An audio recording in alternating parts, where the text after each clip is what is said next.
Press from New York City later this morning. Nice to have you here. Good morning. Good to see you. Nice to be here. So we've been hearing a little bit this weekend, further plans for President Obama when it comes to the event in South Africa this week, and former President George W. Bush, former President Clinton, former President Carter.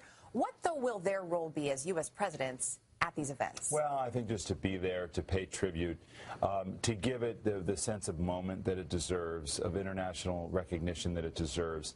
And I think, for all of them at different levels, President Bush, who I covered, did not have the closest relationship with Mandela, but no doubt respected him. Bill Clinton, of course, very close. And President Obama, in a unique way, encouraged to go see him when he's still a senator. Mandela encouraged to meet with this up-and-coming star in politics. And for our president to be so moved by Mandela, to really have his own place in a civil rights struggle against apartheid, I think makes it very meaningful. So his presence will be significant. When it comes to President Obama's presence on the international stage, as we know, he was talking about this potential for a comprehensive agreement with Iran yesterday. He said it's 50-50, or frankly, it could be worse. His approval numbers very low here, but when it comes to the international stage, how is his capital right now? Well, I don't think it's exceedingly high. I think a lot of America's allies, particularly in the Middle East, from Israel to some of the Gulf countries, think that America has lost its nerve in some regard, particularly when it comes to confronting Iran.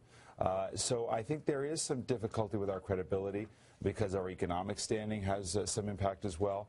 But it doesn't diminish America's overall power in the world and America's real influence in the world. That is still very, very strong, even if some people have doubts about President Obama. And how much of a focus is there for President Obama right now in terms of international events? Not just Iran, but as we know, Secretary Hagel making his way to Afghanistan. Obviously, something needs to be achieved there. Yeah, it's so difficult. I think that as you look toward next year, disengaging from Afghanistan becomes a huge priority, but really Iran is going to be the big test. That's the scary piece. That's the big security element, and I think it's true. No one knows whether Iran will ultimately do what President Obama wants it to do, which is to basically